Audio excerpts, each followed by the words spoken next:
Bonjour, bonjour, bienvenue dans le podcast Les Chroniques de Béné. Je me présente, je suis blogueuse couture, mais pas que. J'ai plusieurs cordes à mon arc ou plusieurs fils à ma machine, si vous préférez. Donc je m'appelle Bénédicte, j'ai 43 ans, 4 enfants, mes 2 grands font leur vie. Je suis très proche de mon grand-fils. Les 2 petits sont toujours à la maison, 13 ans et 11 ans.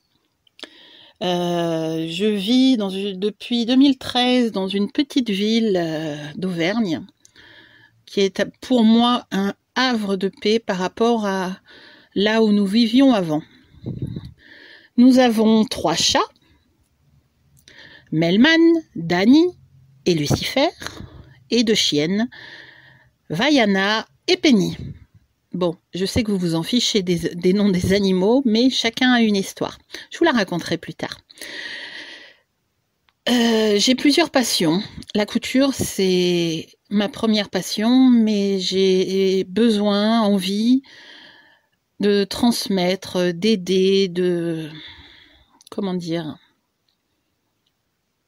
d'apporter ma petite pierre à ce monde compliqué. Donc c'est ce que je vais essayer de faire avec le podcast, apporter un peu de joie, on en a besoin. Cet épisode numéro 1 a dû être enregistré 20 fois. Celui-ci sera la dernière version, il n'y en aura pas d'autre pour me présenter.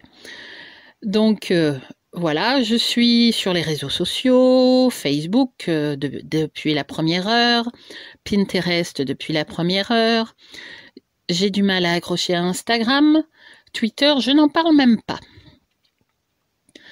J'ai beaucoup écrit pendant le confinement, je voulais lancer mon podcast à ce moment-là, mais le devoir de maman et les devoirs ont fait que, en fait, le confinement a fait que c'était impossible. Et puis, il y a le syndrome de l'imposteur, la peur de se lancer, la peur d'être jugé. Donc, voilà. Je suis là. Vous m'écoutez. Il y aura d'autres épisodes. Je vais me donner un coup de pied aux fesses pour le faire. Et je serai ravie d'avoir vos retours sur ma façon de parler, surtout, en fait, vos idées, ce que vous aimeriez que je parle, que je fasse, que je dise. On peut débattre aussi et j'adore ça.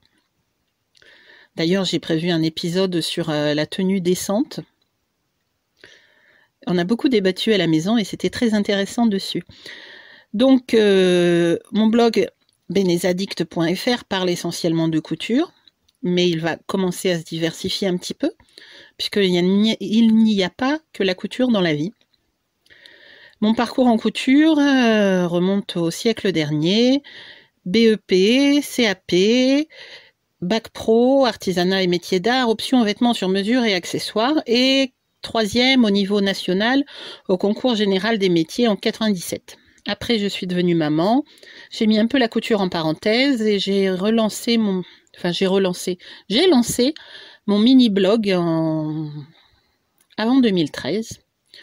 Puis il a été en sommeil et a pensé à couper le son. Et après, quand on est arrivé ici, j'ai eu le besoin de transmettre et mon blog est revenu tout doucement. J'ai créé un groupe de couture pour femmes rondes où j'ai rencontré des personnes merveilleuses et j'en ai rencontré plusieurs virtuellement, physiquement et c'est vraiment un groupe qui m'a énormément aidée à m'accepter, à avoir confiance en moi. Je tiens à préciser qu'il y aura des bruits de rue, des bruits d'animaux, des bruits... C'est ma vie en fait, elle est toujours pleine de bruit. Il est compliqué, à moins de s'enfermer dans une armoire, mais étant claustrophobe, ça le ferait pas. Donc, si vous aimez les radios sans aucun bruit, faut passer votre chemin.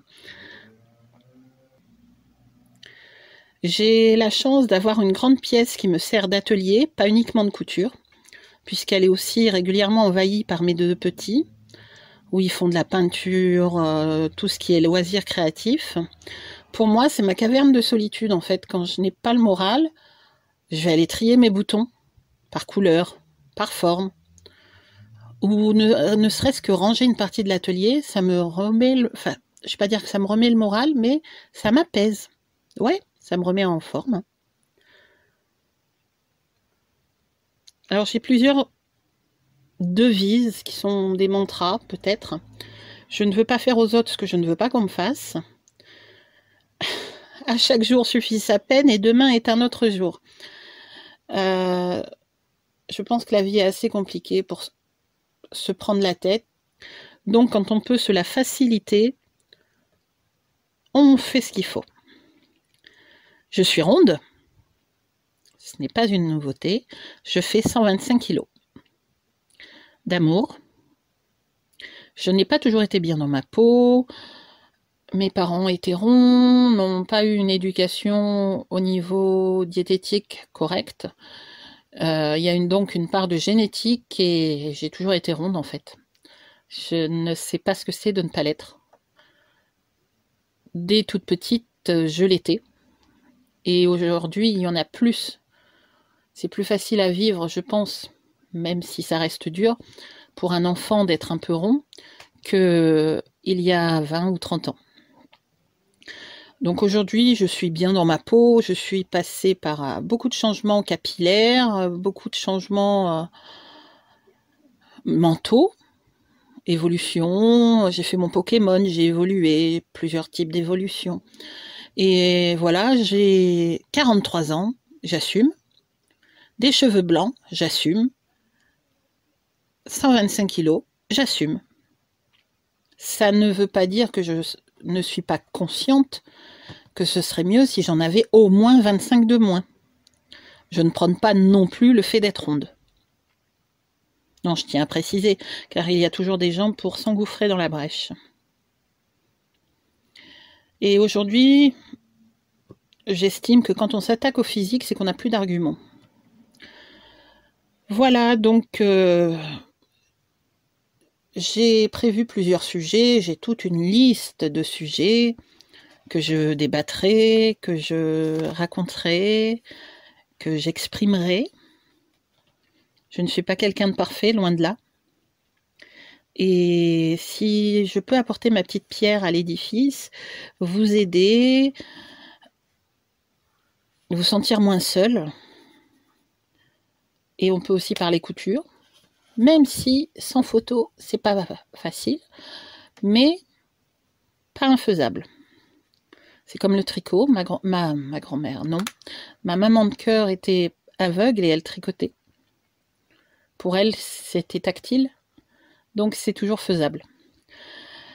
Voilà, donc Bénédicte, je vais pas dire pour vous servir, mais je vous dis à dimanche prochain pour un nouvel épisode. Si vous avez aimé, n'hésitez pas à me le dire et à me partager votre opinion. Merci beaucoup. Merci beaucoup de m'avoir écouté. Je vous embrasse, prenez soin de vous. Au revoir. À bientôt. À dimanche prochain.